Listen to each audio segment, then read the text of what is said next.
Malam seringkali memberikan ketenangan dan sebaliknya bencana bagi segenap manusia. Kesunyian malam menjadi pelengkap dalam meraih ketenangan. Namun, kesunyian juga bisa menjerumuskan ke dalam kesesatan. Semua tergantung pada apa yang ada dalam hati setiap insan.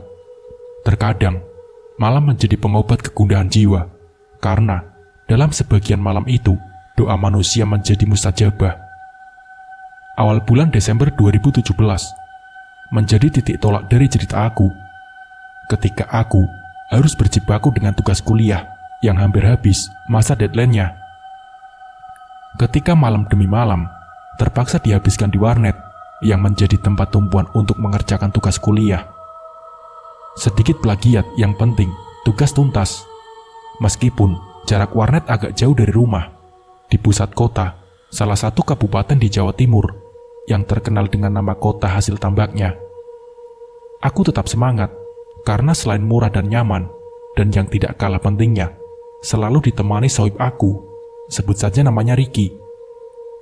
Ricky adalah sahabat aku di SMA, dan kami berteman sejak awal masuk SMA sampai sekarang, karena kami kuliah di universitas yang sama, tapi mengambil jurusan yang berbeda.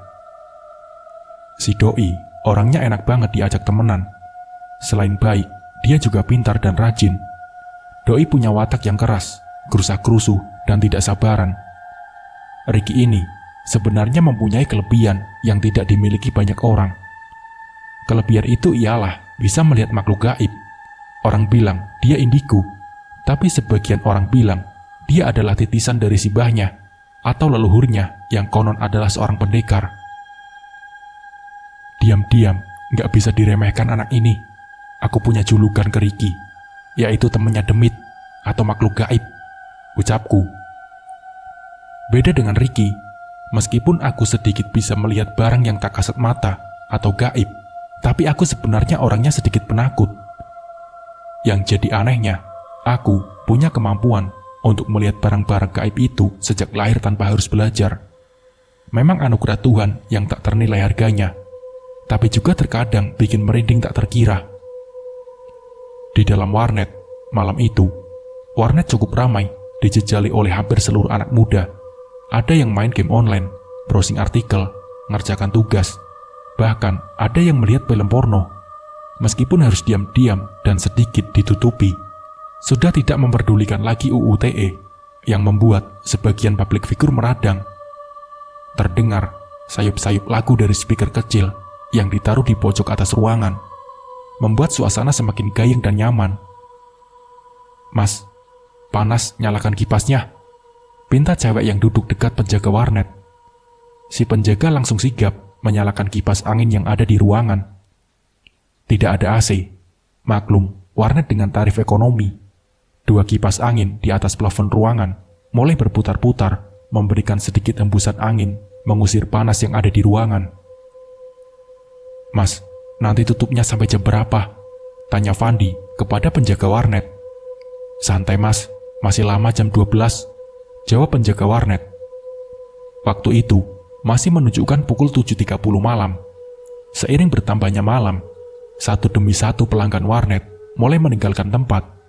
Kami harus ngebut cari artikel buat tugas kuliah. Tak terasa sudah, jam menunjukkan 12.00. Dan tinggal kami berdua yang ada di warnet tersebut. "Mas, udah jam 12, waktunya tutup," tegur penjaga warnet.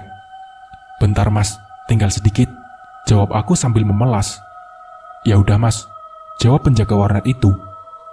Penjaga warnet dengan tubuh kecilnya berjalan gontai, menahan kantuk keluar dari warnet, dan membiarkan kami berdua yang lagi asik cari artikel. Suasana dalam warnet mulai mencekam. Hanya kami berdua, tidak ada manusia lain.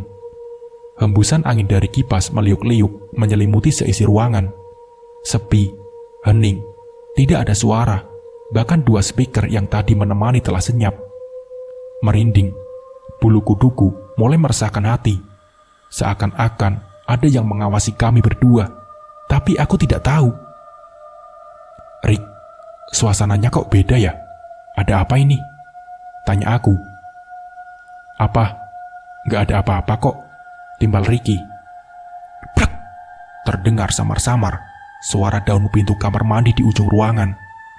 Kamar mandi kecil yang sangat kecil terselip di pojok ruangan. Maklum, engsel pintu jarang diberi pelumas dan harus ekstra keras menopang daun pintu kayu. Lampu di dalam kamar mandi itu mati, tapi ada bau yang aneh menyeruak. "Rick, orangnya keluar, baunya amis," ucap aku sambil sedikit ketakutan. "Apa yang ngintip dari kamar mandi? Biarkan kalau ganggu kita tebas aja," jawab Ricky sambil menunjuk ke arah kamar mandi.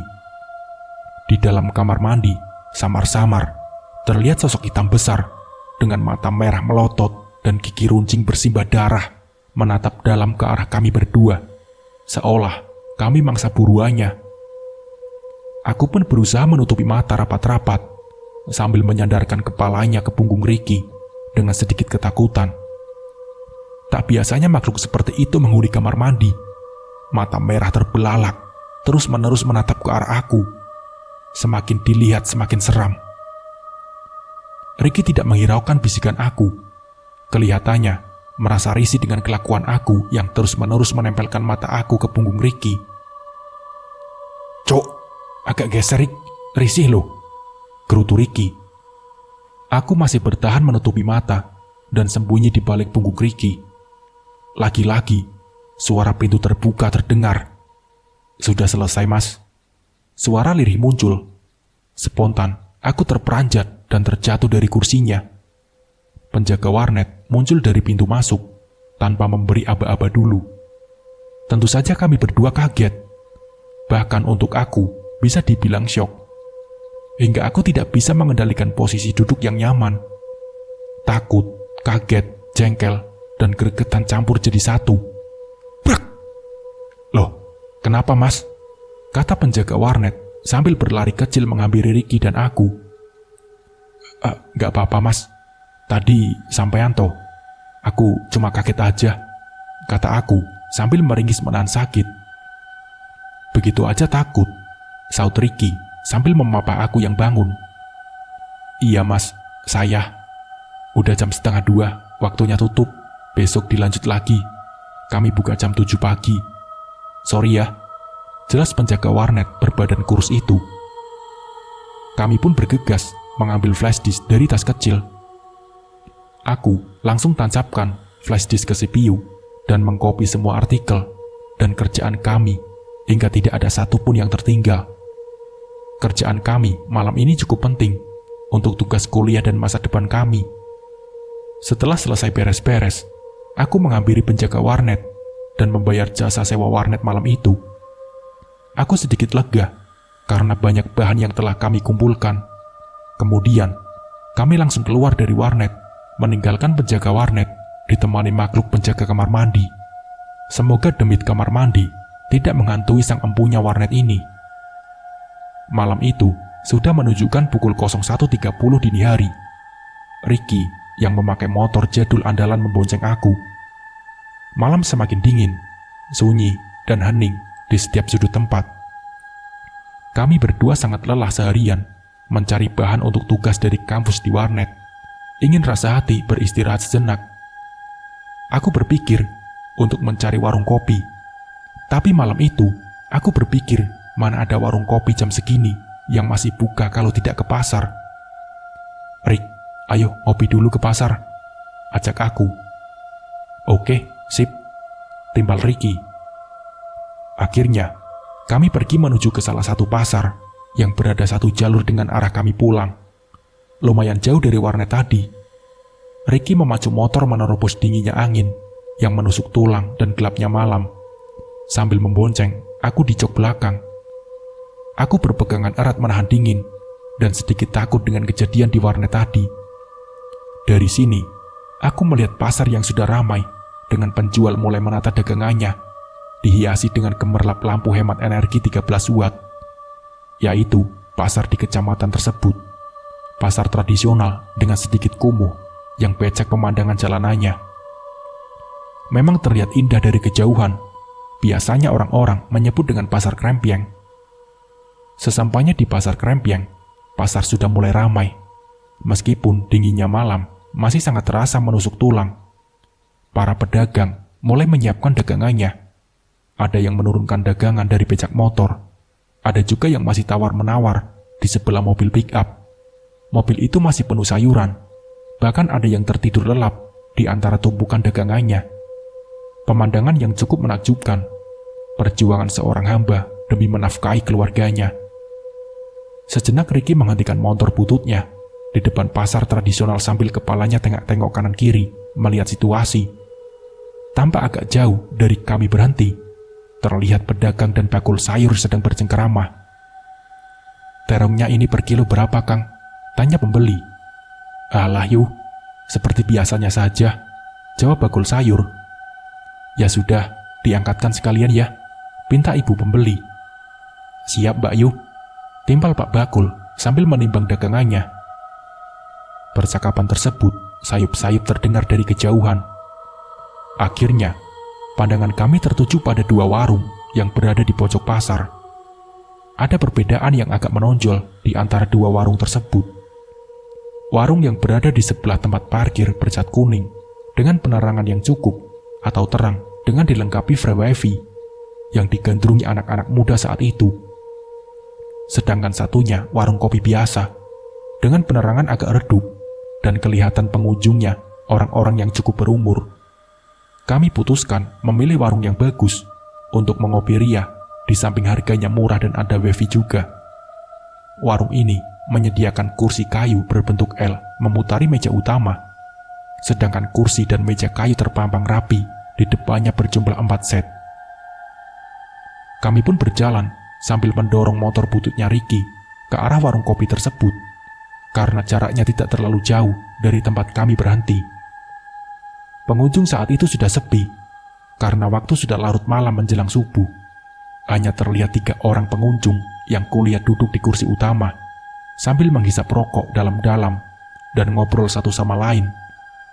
Suasana di malam itu sungguh tentram dan santai. Meski tampak sepi, warung kopi itu bersih, dihiasi cahaya yang terang, menambah kenyamanan para pengunjung.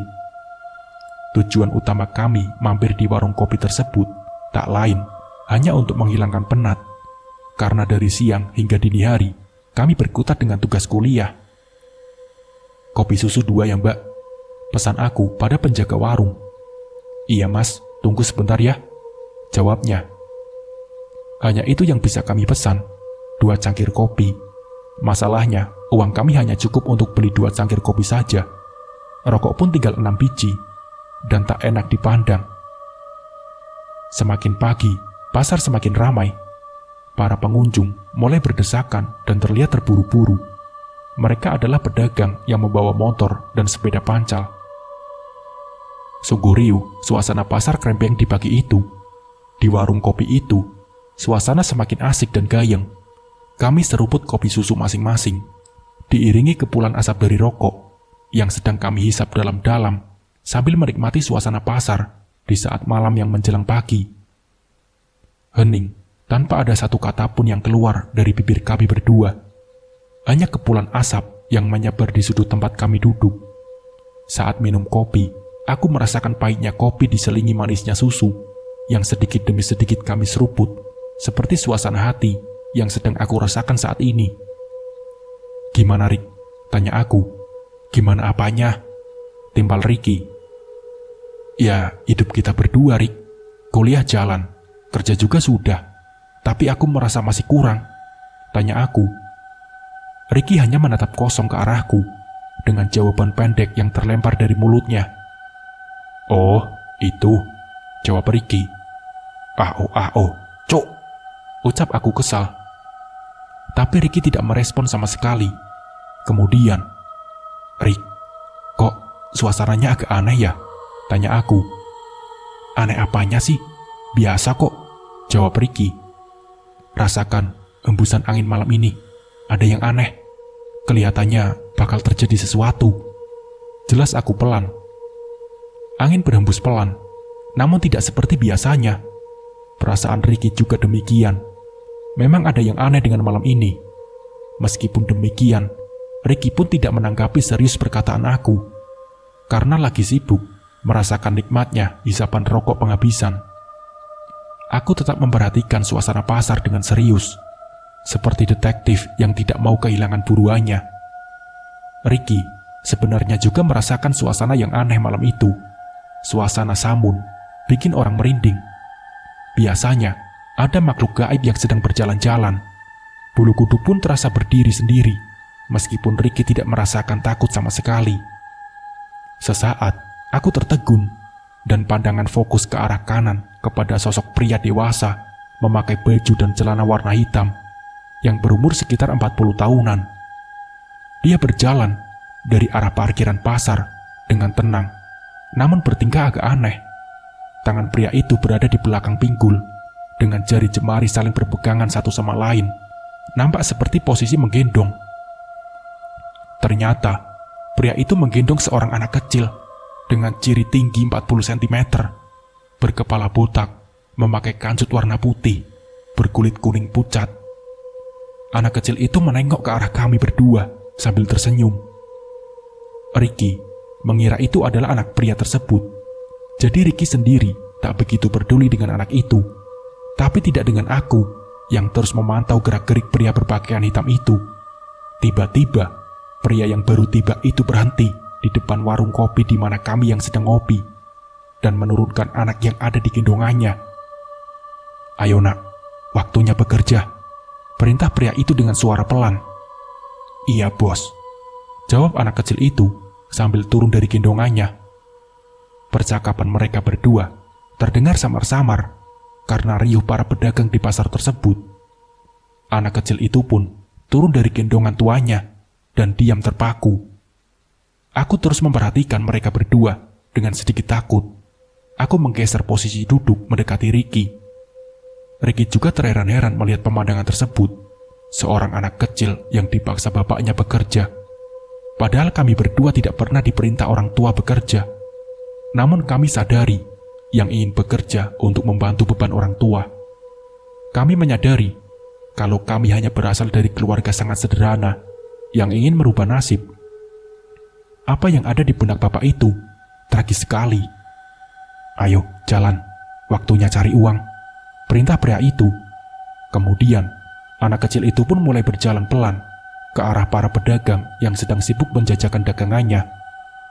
Aku merasa aneh dengan kejadian itu dan tidak habis pikir dengan kelakuan pria tersebut. Tapi, Ricky dengan sikap cuek tingkat dewanya tidak memperdulikan kejadian tersebut.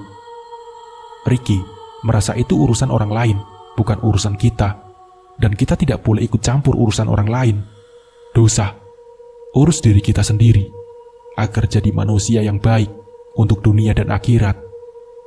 Seiring dengan hisapan terakhir rokok di tangan Ricky, akhirnya mata ini terpengaruh juga dan mulai memperhatikan gerak-gerik anak kecil yang sedang berjalan menuju kerumunan para pedagang. Ternyata, apa yang menjadi kekhawatiran aku mulai menampakkan kebenarannya. Anak kecil anak itu berjalan mengendap-endap ke lapak pedagang ikan di pinggir jalan. Anak gundul tanpa baju itu pun pelan tapi pasti berjalan menuju ke arah belakang pedagang. Dia mulai berjalan mendekati pedagang tersebut dari arah belakang, santai, tanpa ada kekhawatiran sedikit pun. Lama-kelamaan, Ricky sama aku saling bertatap mata, saling memainkan kode curiga. Akhirnya, kami seakan sudah sama-sama mengerti ada hal yang aneh di sekitaran pasar itu. "Loh, apa itu, Rick?" tanya aku pelan. "Loh, tuyul itu, tuyul," jawab aku lagi setengah kaget dan menunjuk ke arah tuyul tersebut. Aku minta Ricky untuk mengikuti gerak-gerik anak kecil tersebut. Aku akan mengawasi dari warung kopi saja, karena tak tega dengan sedikit takut. Ricky pun keluar dari warung kopi, mulai mengawasi dan mengikuti gerak-gerik anak kecil itu. Terus mengawasi dan tidak mau kehilangan mangsanya. Ricky berjalan pelan-pelan mendekati tuyul itu untuk memastikan apa yang dilakukannya. Ternyata tuyul itu sedang mengambil satu lembar uang kertas dari tempat penyimpanan uang yang diletakkan di bawah dagangan tanpa ada hambatan sedikit pun. Tuyul itu tersembunyi sambil membawa hasil operasinya. Pedagang ikan yang menjadi korban tidak menaruh curiga sedikit pun terhadap apa yang sedang terjadi pada dirinya. Setelah memastikan kelakuan anak itu, Ricky kembali menghampiri aku yang ada di warung kopi. "Van, tuyul itu lagi operasi. Dia ambil uangnya pedagang ikan yang di ujung seberang jalan itu," jelas Ricky. "Loh, iya toh?" tanya aku memastikan. "Aku melihat dengan mata kepalaku sendiri, Van. Asli itu," saut Ricky. Aku langsung mengarahkan perhatian ke arah tuyul yang lagi operasi. Dia masih berada di dekat pedagang ikan itu yang jadi korbannya. Memang benar perkataan Ricky. Ricky pun tidak sabar dengan kejadian itu. Dia meminta aku untuk tetap duduk di warung kopi, sedangkan Ricky akan menangkap tuyul sialan itu. Siapa tahu uang yang dia dapat belum dikasihkan tuannya, hingga kita bisa palakin sekalian. Aku berdua memang tidak punya uang, beli makan sepiring berdua pun tidak bisa. Tapi aku belum setuju dengan rencana Ricky. "Anjing lurik, tuyul dipalakin, dasar gila," kata aku. "Bebas, biar tahu rasa tuh tuyul sama tuannya," kata Ricky sambil berjalan ninggalin aku sendirian. Ricky kembali lagi menuju pedagang ikan itu, seakan-akan mau beli ikan. Tidak lama kemudian, mataku melihat dari jauh, samar-samar, Ricky beneran menyeret sosok tuyul itu ke tempat kami. Ricky langsung mengikat tuyul itu di samping tempat duduk kami, tentunya dengan tali gaib yang ia miliki. Tali gaib tak kasat mata yang hanya bisa diikatkan kepada makhluk tak kasat mata. "Anjing kamu, Rick, mau kamu apakan sih bawa gituan?" tanya aku. "Diam, Cuk, kita juga lagi kere kan?" kata Ricky sambil ngikat tuyul. "Mau kamu palakin bener tuh tuyul, edan loh, bener-bener ngawur," tanya aku agak keras ke Ricky. Kamu mana duitnya? Bagi sini," bentak Ricky pada tuyul. Gak ada, bos," jawab bohongnya si tuyul. "Kalau kamu pengen hidup, serahin uang tadi, atau kamu kubakar di sini. Pilih mana?" ancam si Ricky. "Jangan, bos, jangan. Ampun, bos," teriak tuyul itu ketakutan. Terlihat dari jauh, pemilik tuyul tersebut berdiri celingak-celinguk dan jalan mondar-mandir mencari tuyul tersebut. Seketika, tahu aku dan Ricky, sosok pria itu dengan langkah cepat melarikan diri entah kemana. Aku berpikir, mungkin pria itu takut ketahuan, karena jika warga pasar tahu tentang hal itu, mereka pasti akan dimasa satu pasar. Pada saat ketakutan karena diancam, dibakar. "Mana uangnya? Kamu ambil dari mana uang itu?" tanya Ricky dengan nada tinggi. "Ampun, bos. Ampun. Aku tadi ambil di pedagang ikan pindang," jawab tuyul dengan ketakutan. Akhirnya, tangan si tuyul itu menyerahkan uang selembar 100 ribuan ke Ricky dengan ketakutan dan gemetar tangannya. Aku dari dekat samar-samar, kelihatan lama-lama uang itu menunjukkan wujud aslinya, sama seperti uang yang kita pegang. Aku pun kaget, karena baru seumur-umur, baru sekarang, tahu uang dari tuyul benar-benar ada, dan melihat dengan mata kepalaku sendiri. "Gila kamu, Rick. Asli, gila kamu. Masa pencuri kamu palak?" kataku sambil geleng-geleng kepala. Bodo amat. Yang penting uang ini bisa buat makan. Lagian sudah lapar banget," kata Ricky. Kemudian, Ricky memesan 2 porsi pecel ke warung sebelah. Hati merasa senang saat itu, karena dapat uang untuk beli makan. Di sela kita makan. Begini namanya preman malak setan. Jangan orang susah saja yang dipalak. Candaannya dengan senyum.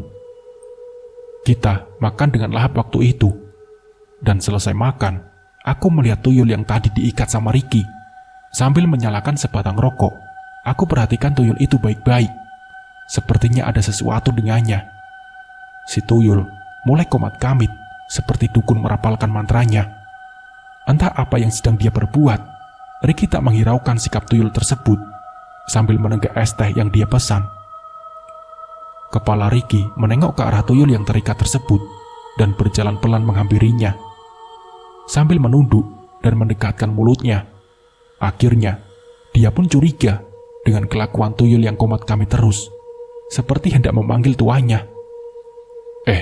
Kamu mau panggil juragan kamu?" tanya Ricky. Dengan terbata-bata, Si tuyul itu menjawab, Iya, iya. Setan, ini benar-benar harus dikasih pelajaran, gumam Ricky. Juragan kamu siapa? Di mana? Tanya Ricky dengan suara keras. Di daerah pegunungan, di ujung, sahut si tuyul itu sambil menunjukkan ke arah selatan. Di mana? Di mana? Jangan muter-muter kalau ditanya, bentak Ricky. Dengan muka jengkel, Ricky berjalan meninggalkan tuyul yang sedang terikat, menuju ke warung sebentar untuk membayar makanan dan minuman dengan uang hasil palakan. Aku duduk dan hanya menikmati rokok, sambil melihat tingkah Ricky yang lucu kalau marah sama setan. Ricky dengan tatapan marah dan melotot ke arah tuyul itu. Jawab apa enggak? Jawab apa enggak? Bentak Ricky lebih keras lagi. Di selatan pulau itu, kata tuyul dengan tergagap dan ketakutan. Sudah, tidak usah banyak bacot. Mukamu aku bakar saja kelamaan, ucap Ricky membentak. Jangan, rintih si tuyul dengan muka pucat, memelas, dan mulai menangis. Si tuyul pun mulai bercerita panjang lebar. Menurut pengakuannya, dia berasal dari salah satu provinsi di kabupaten, arah ke gunung dekat laut. Dia terlihat pasrah dengan nasibnya, dan kelihatannya tidak berbohong. Mendengar cerita tersebut, Ricky kembali bertanya. Lah gitu jawabnya dari tadi, kan enak. Ngomong gak usah muter-muter kayak kipas angin, jawab Ricky dengan ada emosi yang mulai melandai. Sudah, gimana enaknya ini, Van? Tuyul ini mau diapakan? Jelas yang bawa dia kemari tadi sudah kabur, tanya Ricky. Bawa ke rumah kamu saja, Rick. Rumah kamu kan kosong, pinta aku. Masuk juga saran kamu, Van. Ayo, kita masukin botol saja nih, cerocos Ricky. Kami berdua mulai mempersiapkan untuk memasukkan si tuyul ke dalam botol. Aku ambil botol bekas air minum dari dalam warung kopi. Ricky sudah bersiap-siap. Van, mana botolnya? Tanya Ricky. Iya, Rick, sabar. Ini botolnya, sahut aku. Setelah Ricky dan aku sedikit ritual, akhirnya kami berhasil memasukkan tuyul tersebut. Dengan demikian, si tuyul sudah tidak bisa apa-apa, dan yang penting tidak akan kabur. Tapi ada satu yang mengganjal di pikiran aku. Tuyul ini mau diapakan? Ayo, Van, kita langsung pulang. Kita urus tuyul ini di rumah saja. Lagian aku sudah ngantuk. Besok juga masih ada kuliah pagi, pinta Ricky kepada aku. Besok saja habis kuliah, Rick. Kita tentuin lagi nasib tuyul ini, sahut aku. Oke, sekarang pulang ke rumah sendiri-sendiri saja, kata Ricky. Sip, lagian aku besok juga mau antar adik sekolah dulu, jawab aku sambil menguap karena menahan kantuk. Tak lama, kami berdua beranjak dari warung kopi tersebut untuk pulang. Ricky mengambil botol bekas air minum yang berisi tuyul dan menaruhnya ke dalam tas. Aku berjalan di belakang Ricky. Dia mulai menyalakan motor bututnya. Motor pun tak mau menyala. Aku juga heran. Dari tadi motor tidak bermasalah, tapi sekarang tiba-tiba bermasalah. Kenapa, Rick? Tanya aku. Dancuk, pasti tuyul kurang ajar ini bikin ulah, sahut Ricky. Kemudian mengambil botol yang ada dalam tasnya dan komat kambit sebentar. Setelah itu, motor mulai dinyalakan. Alhamdulillah bisa nyala, dan kami pun pergi meninggalkan pasar Krempyeng. Di pagi harinya, kami berdua berangkat ke kampus seperti biasa. Kami berdua juga kuliah seperti biasa. Tidak ada yang berbeda. Sekitar pukul 16.00, perkuliahan kami selesai. Aku dan Ricky bergegas ke rumah Ricky, yang tak jauh dari kampus, cukup 10 menit dengan naik motor butut. Motor tua nafas muda pun kita pacu dengan cepat. Sesampainya di rumah Ricky yang sepi, kami berdua langsung ke kamar Ricky. Terlihat posisi botol bekas air minum yang dihuni oleh tuyul itu masih tetap berada di tempatnya, tanpa ada pergeseran sedikit pun. Karena si tuyul jelas tidak mampu membuka segel gaib yang kami pasang tadi malam. Aman, Van, kata Ricky sambil melihat botol. Oke, sip, jawab aku. Botol tetap aman sama isinya saat itu. Masih terlihat tuyul kecil lagi duduk sambil mendekap kedua kakinya. Tidak bisa berbuat apa-apa, hanya termenung meratapi nasib. Van, makan dulu yuk. Tak bawa ke depan semua ya makanannya. Lagian habis ini kita masih ngurus setan di kamar aku. Berat kerjanya ntar, kata Ricky sambil berjalan ke arah dapur. Oh iya Rick, aku ikut sajalah. Kamu kan tuan rumahnya, jawab aku. Suasana rumah Ricky tak sebegitu besar, bercat putih, menghadap ke selatan nampak asri dan rindang. Di rumah itu ada satu kamar utama, 3 kamar tidur, 1 kamar mandi, dan 1 dapur yang persis bersebelahan dengan musola keluarga. Aku pun sebenarnya betah tinggal di situ. Aku dan Ricky makan di ruang tamu sambil ngobrol tak tentu arah, ngelantur dan suka-suka aku. Ternyata enak Rick, bikin kenyang dan tak harus bayar, celoteh aku. Raimu Van, biasa saja ah, saut Ricky. Selesai makan, kita bersuci dulu dan melakukan ritual menurut keyakinan kami. Sehabis itu, Ricky mengeluarkan botol berisi tuyul dari kamarnya. Lalu aku dan Ricky menginterogasi tuyul itu. Tuyul itu pun membuka ceritanya semua. Ketika aku menginterogasi si tuyul, Ricky sedang sibuk dengan HP-nya untuk mencari lokasi yang disebutkan si tuyul. Tak lama kemudian, Van, ada nih desanya. Beneran kata si tuyul, kata Ricky sambil pegang HP. Si tuyul pun terdiam sejenak sambil komat-kamit. Sepertinya dia lagi menjelaskan sama Mbah Parmin kalau aku dan Ricky mau ketemuan. Aku menunggu sekitar 15 menit. Gila bener nih orang, mau ketemu aja pakai janjian segala. Tidak hanya dunia nyata yang butuh manajer, tapi dunia gaib pun butuh, gumamku. Hebat bener dunia ini. Aku pun terheran-heran. Kelihatannya gayung bersambut. Kita bisa ketemu tuanya si tuyul. Sekalian jalan-jalan agak jauhan dikit, biar si motor butut tambah sehat. Kita pun mulai menyusun rencana. Gimana Van? Kamu minggu ini ada acara nggak? Tanya Ricky. Nggak ada Rick, aman, jawab aku. Sama dong, aku juga lagi free nih, jawab Ricky.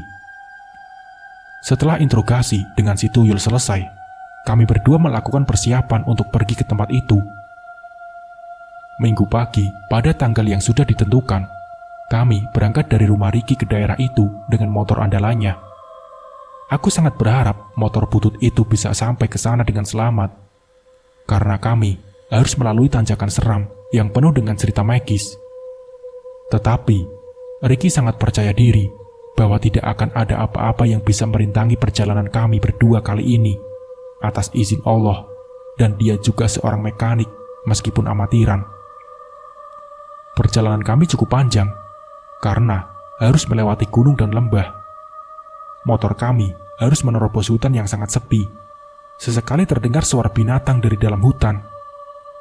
Motor aku terus berjalan stabil, tidak mengebut, dan juga tidak terlalu pelan. Sesekali, kami berhenti di tengah hutan, sambil menikmati sejuknya udara hutan, dan menunggu air minum yang sudah kami siapkan. Ketika kami berhenti sebentar di jalan yang membelah hutan untuk menghilangkan penat dan beranjak mau berangkat kembali, tiba-tiba motor kami tidak mau menyala.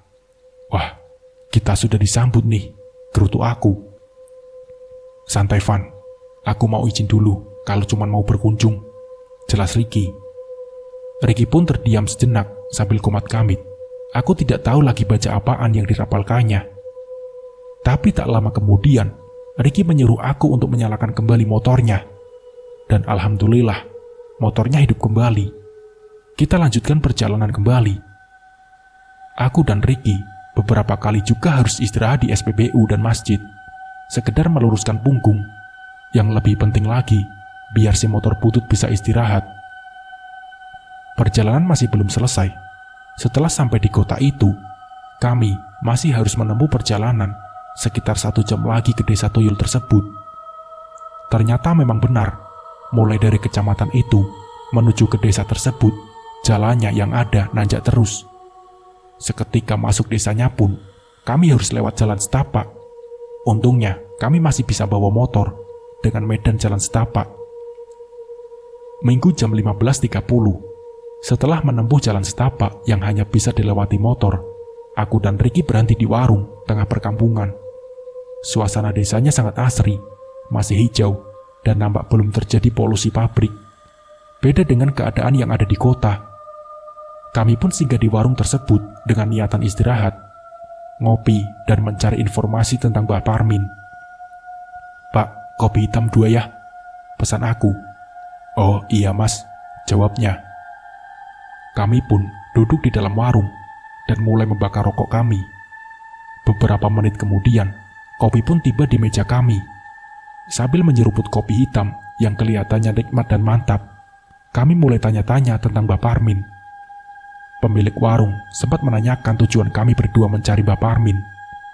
Menurut dia, banyak orang yang mencari Mbak Parmin dengan berbagai macam keperluan.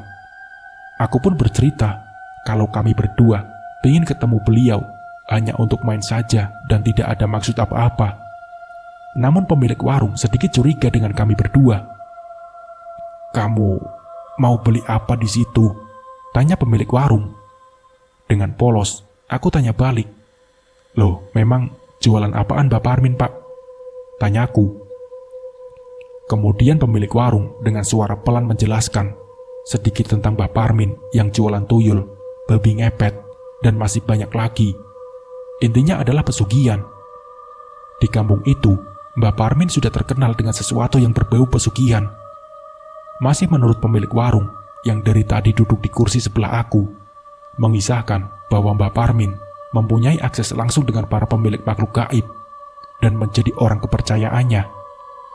Selain itu, Mbak Parmin juga sangat terkenal sebagai dukun sakti yang sering dimintai bantuan. Beliau juga tinggal jauh dari keramaian, menyendiri di hutan. Aku merasa senang sudah mendapat sedikit info dan gambaran tentang Mbak Parmin. Setelah itu, aku membayar kopi, lalu kita melanjutkan perjalanan ke arah rumah Mbak Parmin yang sudah ditunjukkan oleh pemilik warung ke arah ujung selatan dusun. Motor kami terhenti ketika sampai di rumah terakhir ujung dusun karena hanya terlihat jalan setapak yang hanya bisa dilalui dengan jalan kaki. Kami memperlihatkan sekeliling sebelah kanan dan kiri sudah tidak ada lagi rumah. Suasana semakin mencekam, bikin bulu kuduk berdiri. "Rick, kita nggak salah jalan ini. Kok nggak ada rumah sama sekali?" tanya aku ke Ricky. Tapi Ricky bersikukuh kalau jalan yang diambilnya benar dan meneruskan perjalanan kami. Di sekeliling jalan hanya terlihat tumbuh-tumbuhan kebun yang besar dan rumput tumbuh liar di sekitar jalan tersebut. Setelah hampir 15 menit perjalanan dari warung tadi, kami pun berhenti dan menghampiri seseorang yang lagi mencari rumput. Maaf Pak, apa benar ini jalan menuju ke rumahnya Mbak Parmin?" tanya aku dengan sopan. "Loh, bukan nak. Pertigaan yang tadi seharusnya kalian belok kiri, tidak ke kanan," jawab bapak pencari rumput tadi. "Oh, matur suwun ya Pak," sahut aku. "Sami-sami nak," jawab bapak tadi. Akhirnya, Ricky memutar motor bututnya dan kembali menuju ke pertigaan tadi. Sudah susah payah, ternyata salah. Sambutan yang cukup baik harus tersesat dulu sebelum meraih kemenangan, perjuangan. Kami pun sampai ke pertigaan dan mengambil belokan ke kiri seperti petunjuk bapak pencari rumput tadi. Semoga ini jalan yang benar, gerutuku. Akhirnya, di rumah ujung yang terakhir, aku dan Ricky memutuskan untuk turun dari motor dan bertanya kepada sosok lelaki parubaya yang sedang menurunkan pakan sapi di depan rumahnya. "Permisi Pak, mau tanya, rumahnya Mbak Parmin di mana ya? Katanya di pojok dusun ini," tanya aku. "Iya Mas, benar di dusun ini. Rumahnya di atas lereng gunung itu Mas, tidak bisa kalau kamu bawa kendaraan," jawabnya sambil menunjuk ke arah lereng gunung tersebut. "Lah terus gimana Pak? Saya mau bertemu ke rumah Mbak Parmin," sahut Ricky. "Kamu titipkan saja motor kamu di sini Mas, tidak apa-apa. Terus kamu jalan lewat sawah itu, lurus saja. Terus kamu ikut jalan kecil itu. sampai ketemu rumah bambu menghadap ke selatan di tengah hutan. Jawab bapak tadi dengan nada meyakinkan. Kami berdua memutuskan untuk menitipkan motor butut di rumah bapak tadi, karena menurut dia, orang-orang yang bermaksud mengunjungi Mbah Parmin biasanya menitipkan kendaraannya di rumahnya. Masih cerita bapak yang berumur 40 tahunan ini, bahwa mereka biasanya melanjutkan perjalanan ke lereng gunung untuk menemui Mbah Parmin dengan jalan kaki, karena memang kondisi jalan setapak dan hanya bisa dilalui dengan jalan kaki. Perjalanan menuju ke Mbah Parmin memang sebuah perjuangan, meskipun dengan niat yang berbeda-beda. Waktu itu, aku dan Ricky tak sabar untuk langsung berjalan menuju ke rumah di lereng gunung itu. Kami harus melewati jalan setapak yang licin dan sedikit berlumpur. Hampir di sepanjang jalan itu ditumbuhi oleh rumput gelegah. Rumput ini tumbuh subur hingga memiliki tinggi 3-4 meter. Ternyata perjalanannya cukup jauh juga. Waktu juga sudah sore. Matahari mulai meredup dan jalan yang kami lewati masih jauh karena masih ada hamparan sawah yang luas yang harus dilewati. Setelah itu, masuk jalan ke perkebunan yang lebat, baru masuk ke lereng hutan. Suasana hutan di sore hari tampak menyeramkan. Hari mulai gelap, tertutup tingginya pepohonan dan lebatnya hutan. Apalagi suara hewan hutan yang saling bersahutan, disertai kabut putih tipis mulai turun di atas lereng. Hawanya pun sangat menusuk tulang karena dingin dan basah. Hutan lebat ini terlihat tidak ada jejak manusia yang tinggal di sana. Kami pun menempuh jarak sekitar 3 kilometeran dari rumah penduduk terakhir.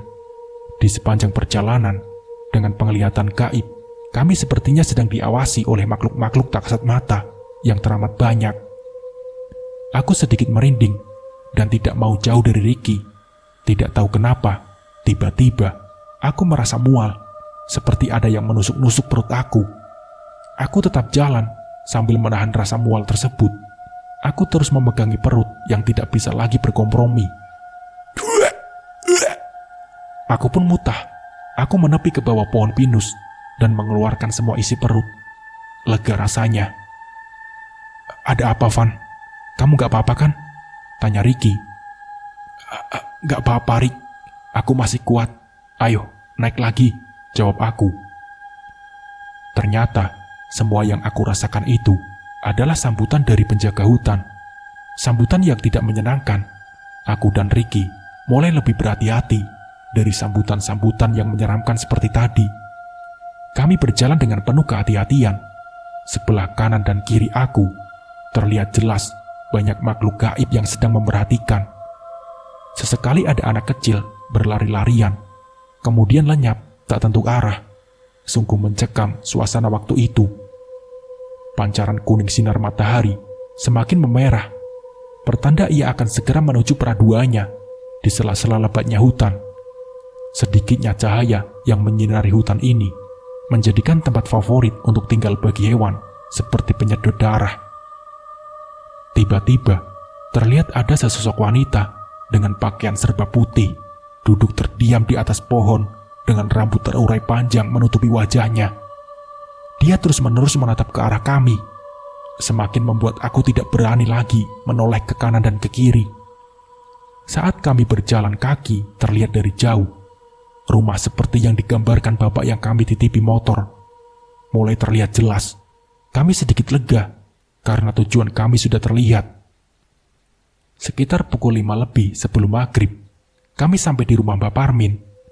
Orang tua kita dulu bilang kalau wayah surup atau mau maghrib tidak boleh keluar rumah. Nanti ketemu Candi Olo, yaitu ketika matahari mulai terbenam, siang akan berganti malam.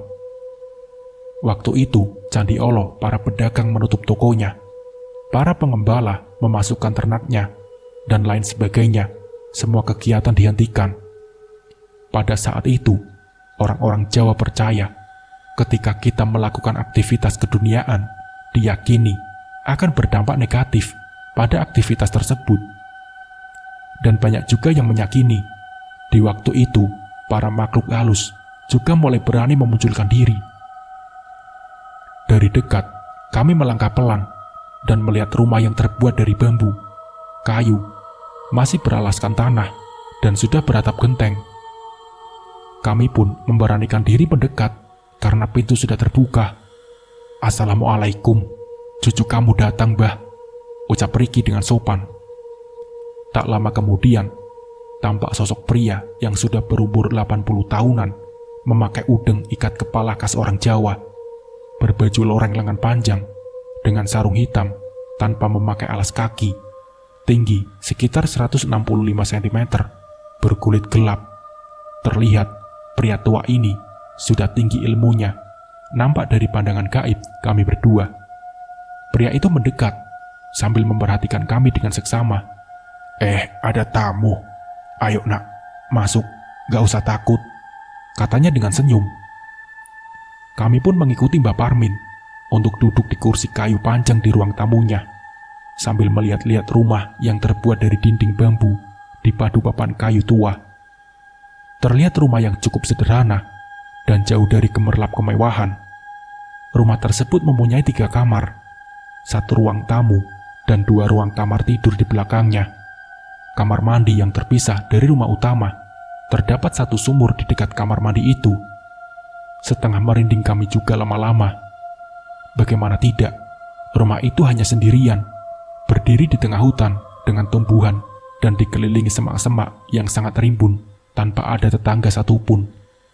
Dan kalau malam, hanya diterangi lampu seadanya. Lampu yang berbahan bakar dari minyak tanah. Sebagian masih tertempel di beberapa tiang utama, dan ada yang di atas meja. "Ada apa, nak? Jauh-jauh ke sini. Kamu asli mana?" tanya Mbak Parmin sambil mencoba berjabat tangan dengan aku dan Ricky. "Tidak ada apa-apa, Mbah. Ini loh, saya mau tanya, Mbah punya peliharaan makhluk apa?" tanyaku pelan sambil menunjuk botol yang berisi tuyul. Sebenarnya Mbak Parmin sudah tahu dan mengerti maksud dan tujuan kami berkunjung ke rumahnya. Sambil menatap tajam ke arah botol air minum yang kami bawa, Mbak Parmin mangut-mangut, seperti mengerti tujuan kami, yaitu ingin membakar habis perkumpulan pesugihan di sini. Tatapan matanya menunjukkan rasa tidak terima atas apa yang akan kami lakukan. Namun Mbak Parmin bisa menyimpan kemarahan itu dari kami. "Loh, kok bisa sampai di kamu anak itu?" tanya si Mbah setengah kaget. Iya Mbah, panjang ceritanya," jawab aku. Akhirnya, kami menceritakan panjang lebar kejadian dari awal di pasar Krempyang, penangkapan, hingga mengurungnya di dalam botol. Mbah Parmin hanya geleng-geleng kepala. Beliau menjelaskan bahwa makhluk gaib sejenis banyak di rumahnya. Tidak hanya 1, 2, 3, tapi banyak sekali. Karena memang hidup si Mbah Parmin di rumah tengah hutan itu setiap hari dikelilingi oleh mereka dan berkewajiban menjaganya. Sungguh gaya hidup aneh yang mengerikan. Sejak kami hening di ruang tamu itu, aku dan Ricky hanya saling pandang satu sama lain dan tidak berani berbuat macam-macam. Kemudian Mbah Parmin berdiri mengajak kami berdua. Seketika itu, aku dan Ricky berdiri dan berjalan mengikuti Mbah Parmin dari belakang. Mbah Parmin membuka kamar pertama yang lumayan luas ditutup kelambu hitam. Redupnya cahaya lampu ublik menambah ngeri suasana rumah tersebut. Di dalam kamar pertama, kulihat ada 3 sosok perempuan dengan telanjang dada semua, sedangkan di bagian bawah pusar hanya ditutupi lilitan kain batik. Secari kain itu hanya bisa menutupi kemaluan para wanita parubaya tersebut. Masih terlihat kemolekan tubuh-tubuh wanita itu. Payudara dengan ukuran sedang menyumbul dari tubuhnya.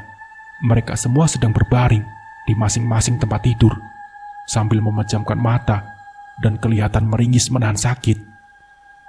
Sungguh miris melihat wanita-wanita itu hanya bisa lemah lunglai, terbaring dengan kemolekan tubuhnya di atas amben atau tempat tidur, tanpa daya dan asa. Mereka harus memberikan air susunya kepada anak-anak kecil yang sedikit pun tidak mempunyai hak. Tapi para wanita itu tidak berdaya. Mereka hanya bekerja untuk mendapatkan upah dari Mbah Parmin, hanya untuk sesuap nasi. aku lihat dengan seksama dan mendekat pelan sekitar jarak 6 meter, pemandangan yang terlihat sungguh menyeramkan. Payudara mereka semua hanya mengeluarkan darah, bukan susu lagi. Waktu itu aku hanya bisa menangis dalam hati. Setiap wanita ini harus melayani 4-5 tuyul tiap 3 jam sekali. Tuyul-tuyul itu mengerubutinya dan menyusu satu persatu. Tuyul yang lagi antri menunggu giliran sangat asik memainkan kemaluan wanita, menusuk-nusukkan jari jemarinya yang hitam ke dalam kemaluan wanita tersebut sambil cengisan. Sungguh menyedihkan hingga aku tak kuasa untuk melihat wanita yang di ujung berumur sekitar 40 tahunan, yang di tengah berumur 37 tahunan, yang paling dekat dengan pintu sekitar 32 tahunan. Mereka terlihat sangat mengenaskan kondisinya, sangat lemah dan tak berdaya. Wanita yang sudah berumur 40 tahunan juga sudah terlihat pingsan. Miris dan marah saat lihat sendiri kejadian itu. Rasanya pengen bakar semua penghuni makhluk jahanam di rumah Mbak Parmin dan menyelamatkan ketiga wanita itu, ucapku dalam hati. Dengan cepat, Mbak Parmin menutup kembali kelambu hitam tersebut dan mengajak kami ke belakang kamar. Dia menunjukkan berbagai macam makhluk pesugihan, mulai tuyul, babi ngepet, pencuri beras di Jawa, kuntilanak merah, genderuwo, lainnya. Aku nggak tahu apa namanya. "Jancuk, kurang ajar Mbak Iki," bisik Riki pelan ke arah telingaku. "Shh, mulutmu diam," saut aku. "Ini semua daganganku, nak," terang Mbak Parmin lirih dan memelas. Iya Mbah," jawab kami berdua. Benar, sore hari yang mengerikan bagi kami, karena baru pertama kali ini seumur hidup aku disuguhi pemandangan yang gila dan manusia gila Mbak Parmin ini. Aku hanya bengong melihat semua makhluk setan ini. Ada yang bermain lari-larian, bernyanyi, dan segala macam tingkah para setan tersebut. Ternyata, lama juga kami mengamati hal yang tak lazim tersebut. Aku dan Riki diajak Mbak Parmin untuk kembali ke ruang tamunya. Kami duduk berdampingan, dan tak lama Mbak Parmin menyuguhkan hidangan kopi hitam. Tatap kami curiga terhadap kopi tersebut. Soalnya, pengalaman kopi yang disuguhkan di tempat beginian banyak yang dikasih guna-guna.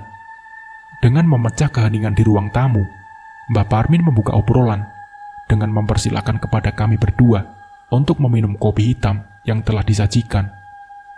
Aku sama Riki hanya terdiam. Kami berdua sama-sama kembali menyulut rokok. Mbak Parmin juga terlihat membakar rokok lintingan. "Nak, aku minta tolong jangan marah. Ini usahaku, nak. Perempuan 3 yang di dalam kamar belakang tadi itu tadi bekerja ikut aku.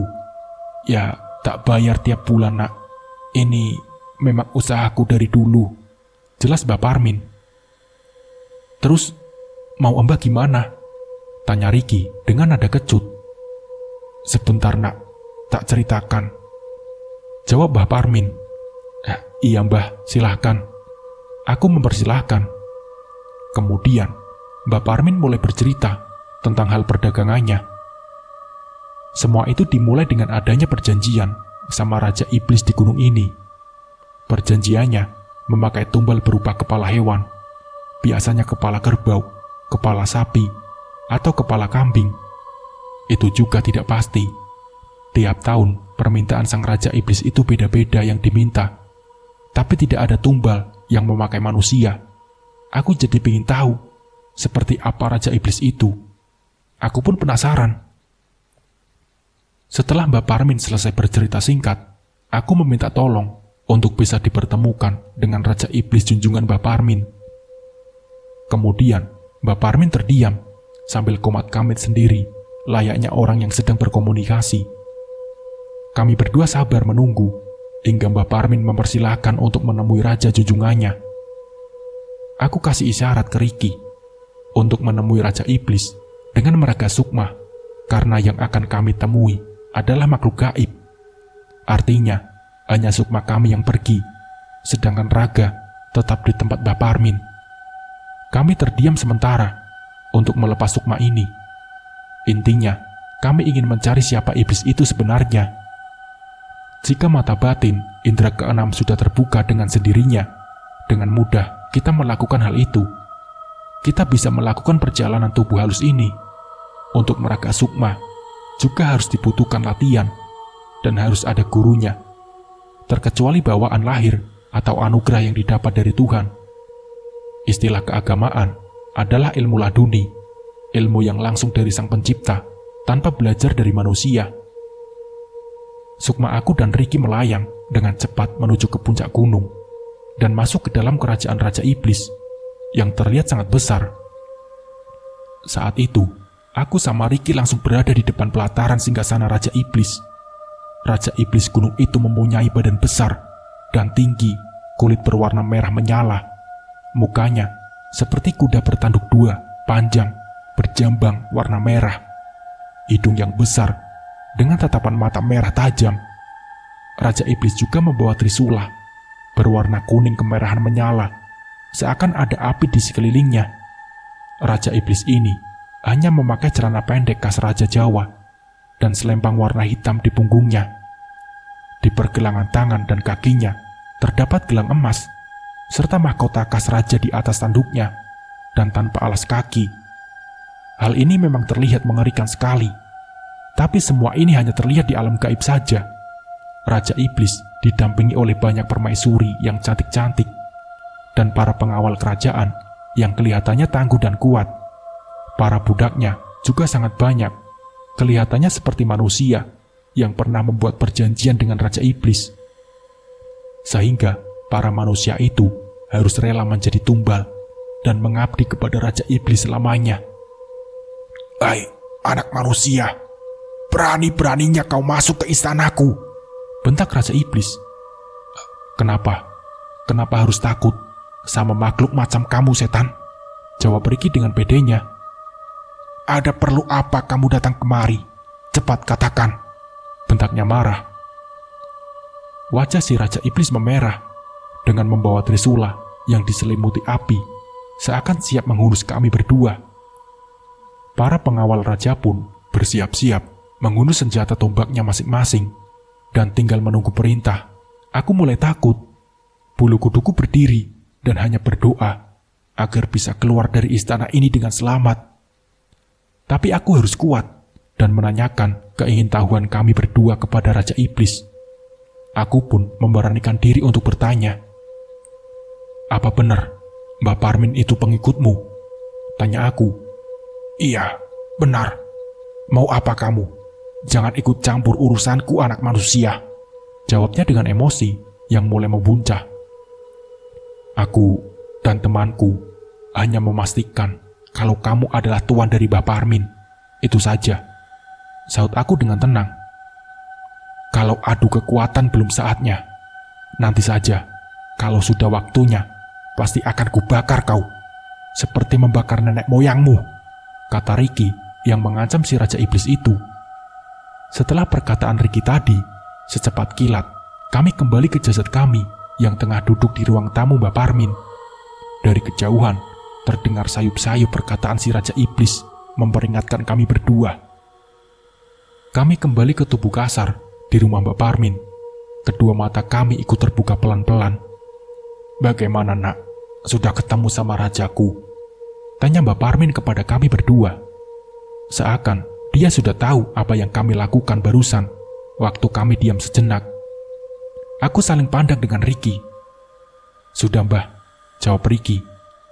"Kami sudah mendapatkan jawaban atas rasa keinginan tahuan kami. Kami bisa pulang dengan tenang," ucap Riki lagi. "Ini semua peliharaanku dari raja yang baru saja kalian temui tadi," jelas Mbak Parmin. "Kalau kerjaku bagus 20 tahun ini, kontrak sama rajaku tadi akan selamanya," tambah Mbak Parmin dengan bangga dan meyakinkan kami. Selama ini, Mbak Parmin sudah menjual banyak sekali peliharaannya kepada manusia dengan satu tujuan, yaitu kaya. Manusia tersebut adalah makhluk yang tidak bisa bersyukur dengan apa yang telah diberikan Allah Subhanahu wa Ta'ala. Mereka selalu kurang hingga menghalalkan segala macam cara. Bahkan sampai menggadaikan imannya. Aku menanyakan kepada Mbak Parmin, sebenarnya bagaimana cara untuk mendapatkan tuyul peliharaannya. Menurut Mbak Parmin, syarat untuk memboyong tuyul tidaklah terlalu sulit. Pertama, dia harus sanggup menyediakan wanita yang bisa menyusui tuyul tersebut. Kedua, rumahnya nanti harus selalu dicat dengan warna yang cerah. Dan ketiga, dia harus membayar uang mahar dari 1,5 juta untuk tuyul yang kelas rendahan, sampai dengan puluhan juta untuk tuyul kelas atas. Karena hasil yang didapatkan tuyul tersebut juga berdasarkan kelasnya. Itu penjelasanku, supaya kamu ngerti. Tapi kamu gak usah ikut-ikutan. Aku ngerti kalau tujuanmu ke sini bukan untuk itu. Jelas Mbak Parmin. Iya Mbah, iya. Jawab kami berdua. Rumah Mbak Parmin mulai ramai. Bukan manusia, tapi makhluk lain penghuni malam. Peliharaan Mbak Parmin mulai menampakkan diri dan sibuk dengan dirinya sendiri. Ada yang menatap aku dengan penuh curiga, saling bercanda dengan teman sejenisnya. Dan di pojok, sesosok kuntilanak terdiam dengan rambut terurai panjang menutupi sebagian wajahnya. Pemandangan yang cukup menyeramkan. Suara binatang malam terdengar saling bersaut-sautan, membuat bulu kuduku mulai berdiri. Ayo Rick, kita kembalikan saja, pintaku dengan berbisik ke telinga Ricky. Ricky pun bergegas mengambil botol bekas air minum dan meletakkannya di atas meja. Sudah Mbah, ini peliharaan bahkan. Kami berdua mau menyerahkannya, tapi ada beberapa syarat, kata aku. Aku memegang botol yang di atas meja tadi, sambil melihat ke dalamnya. Ternyata, tuyul itu terlihat sumringah, karena mau kembali ke tuanya. Aku dan Ricky dari awal sudah merencanakan untuk menyerahkan tuyul tersebut dengan beberapa syarat. Dengan syarat itu, kami berharap Mbah Parmin tidak lagi sembarangan melepas peliharaannya.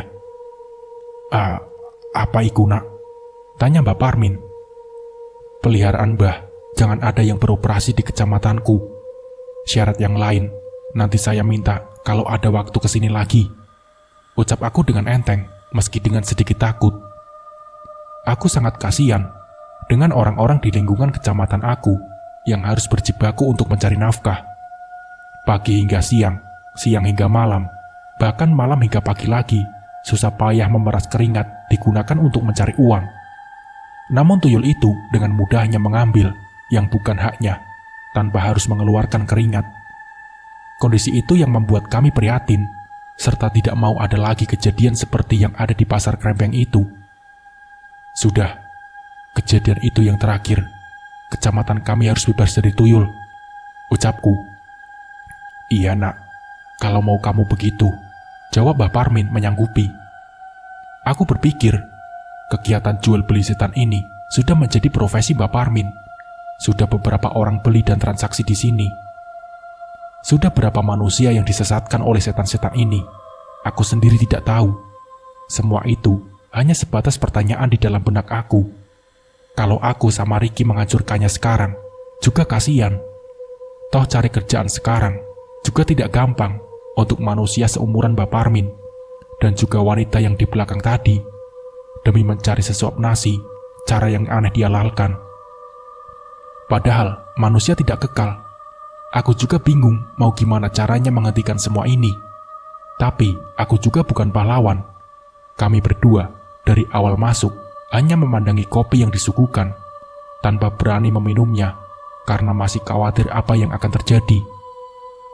Mbah, syarat yang lain, nanti kalau kesini lagi saya akan sampaikan, kata Ricky mengulangi perkataan aku tadi. Syarat apa lagi ya? Aku hanya bisa termenung memikirkan syarat kedua, ketiga, dan seterusnya. Karena sebenarnya, aku dan Ricky tidak ada niatan apa-apa, hanya ingin mengembalikan si tuyul itu. Namun, untuk menghadapi orang semacam Mbah Parmin, aku dan Ricky harus jeli, penuh siasat. Oh ya, tidak apa-apa nak, asal tidak terlalu berat syaratnya nanti, dan tidak mengganggu usahaku, jelas Mbah Parmin. Aku hanya bisa mengangguk saja. tanpa setuju untuk tidak membuat syarat yang berat. Usaha Mbah Parmin yang menyesatkan manusia ini ternyata berkembang dengan pesat. Tiap hari, tidak kurang 2 manusia sesat datang untuk menjalin perjanjian syirik dengan Raja Iblis dengan perantara Mbah Parmin. Zaman sudah digital, namun tingkah manusia makin tradisional. Semuanya karena buta akan harta duniawi. Meskipun ramai pengunjung, Mbah Parmin tetap sekali-kali mengeluh kalau dagangannya juga pernah sepi. Alhamdulillah sepi, jadi makin sedikit manusia yang tersesat. "Tidak diminum kopinya?" tanya Mbah Parmin dengan tangan menunjuk hidangan yang sudah disediakan. 2 gelas kopi yang tersedia di meja sejak kami datang masih utuh dan tidak bergeser dari tempatnya. Kopi sudah mulai dingin dan malam beranjak larut. Kami memutuskan untuk tidak meminum kopi tersebut karena takut kalau ada apa-apanya. Kami harus pamit. Sejenak, kami menghabiskan rokok, lalu bersiap-siap pulang. Sambil melirik ke dalam, aku masih bisa melihat para setan itu sedang bermain-main layaknya anak-anak. Raut muka Ricky juga tampak sangat kesal malam itu. "Mbah, saya pamit pulang dulu ya," kataku sambil menjabat tangan pria tua itu.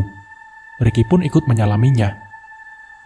"Iya nak, hati-hati di jalan," jawab Mbah Parmin. Kami melangkah keluar rumah dan berjalan dari tengah hutan yang menyeramkan. Namanya jalan di hutan, terus maju tanpa menoleh ke samping kanan dan kiri. Kami percepat jalan di tengah hutan itu, karena sayup-sayup, pelan terdengar alunan suara gamelan yang semakin dekat. Kami terus berjalan, menyusuri jalan setapak yang licin dan penuh ilalang. Bruk! Ricky yang berjalan di depan aku terpeleset. Jalan setapak yang licin ditambah dengan suara-suara asing yang menyeramkan dan membuat kami tidak fokus. Aku pelan-pelan membantu Ricky untuk bangun dan meneruskan kembali perjalanan kami turun. Makin lama, daerah semakin tidak beres. Mungkin semua orang yang ada di daerah ini aneh-aneh. Suasananya menyeramkan waktu itu. Semoga cepat sampai ke rumah yang kami titipi motor. Selama perjalanan, kami serasa ada yang mengikuti dari belakang. Tapi aku tak peduli dan tak mau ambil pusing. Kami tetap melajukan motor ini sampai ke rumah Ricky. Sesampainya di rumah, aku istirahat sebentar untuk minum dan menghilangkan lelah karena perjalanan jauh. Setelah itu, aku pun pulang ke rumahku untuk istirahat dan melanjutkan kegiatan di hari esok. Keesokan paginya, aku sudah bisa menghirup udara di rumahku sendiri.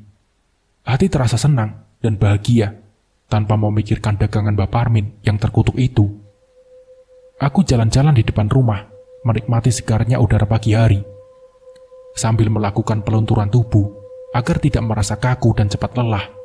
Selesai kegiatan di pagi itu, aku kembali ke dalam rumah. Bunyi suara HP di dalam kamar aku. Ternyata telepon dari Ricky. "Jancuk, Van. Aku tidak bisa bangun," rintih Ricky di dalam telepon. "Jagoan kok cemen sih," jawabku enteng.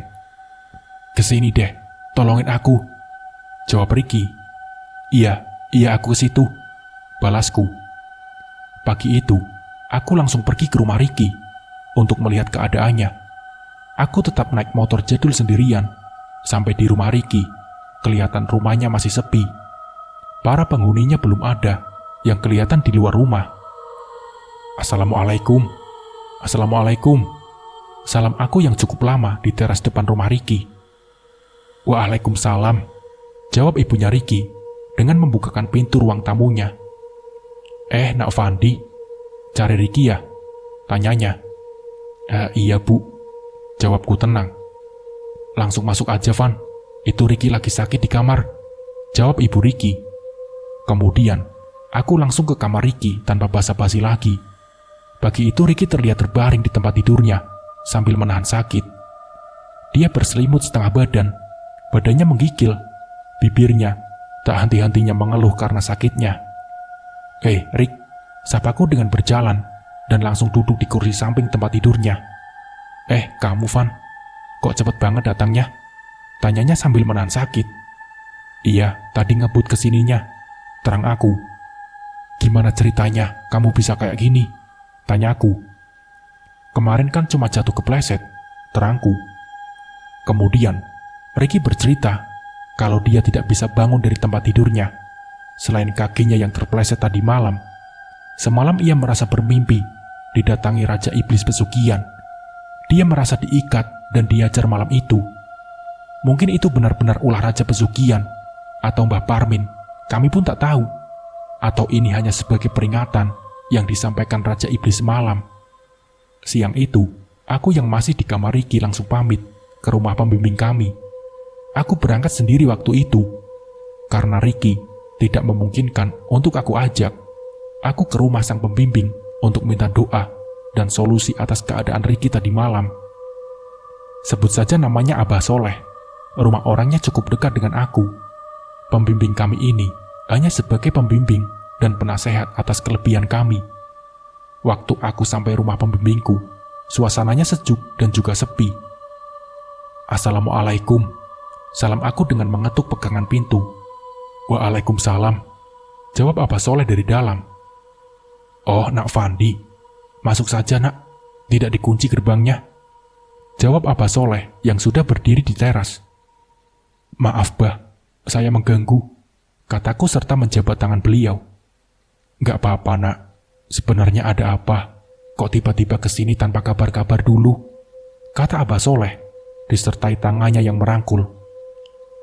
"Gini Bah, Ricky sekarang sakit di rumahnya," jelas aku. "Sakit apa nak?" tanya Abah Soleh. Waktu itu, kuceritakan kejadian aku dan Ricky menemukan tuyul itu, sampai akhirnya Ricky sekarang sakit. Beliau hanya mengangguk-angguk kepala, seakan sudah memahami apa yang kami hadapi.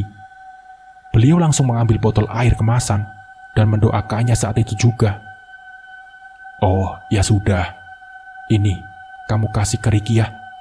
Mudah-mudahan dia cepat sembuh. Tapi ingat, jangan ganggu urusan orang lain, karena itulah jalan yang dipilih Mbah Parmin," jelas Abah Soleh. Iya Bah," jawabku singkat. Waktu itu, aku langsung pulang ke rumah Ricky untuk mengantar air yang didoakan dan pesanannya Abah Soleh. Sesampainya di rumah Ricky, aku langsung menyuruh dia untuk meminumnya dan mengoleskan ke seluruh bagian yang sakit. Saat kami berdua, aku sampaikan pesannya Abah Soleh ke Ricky untuk tetap sabar dan tidak mencampuri urusan orang lain. Setelah kejadian siang itu, 3 hari kemudian, Ricky sudah sembuh dari sakitnya. Kami berpikir inikah penyesat manusia yang mencari jalan pintas untuk kekayaan tanpa mau bekerja keras. Fenomena di negeri kita tercinta sampai kapan akan berlanjut? Tapi Mbah Parmin juga tak mau disalahkan, karena di sini hukum ekonomi berlaku bagi dia. Di mana ada permintaan, di situ Mbah Parmin menyediakan. Kekayaan yang didapatkan dari pesugihan dan semacamnya sama halnya mengambil rezeki dari anak keturunan kita. Dan setelah tiada pun, para penyembah setan atau pencari kekayaan jalan pintas akan menjadi budak abadi mereka. Maka, kita harus selalu kepadanya, kepada Tuhan kita yang Maha Esa, yang Maha Kaya dan Maha Segalanya. Karena suatu saat, ajal pasti akan menjemput kita. Aku dan Ricky memang harus introspeksi diri sebelum menilai orang lain. Kami juga akhirnya tak mau ikut campur dengan urusannya. Mulai saat itu, kami putuskan tidak lagi berhubungan, mencampuri urusan dengan Mbah Parmin. Nah, seperti itulah kisahnya. Semoga dari kisah ini kita bisa mengambil hikmah dan pembelajarannya. Mungkin cukup sekian dari saya. Wassalamualaikum warahmatullahi wabarakatuh.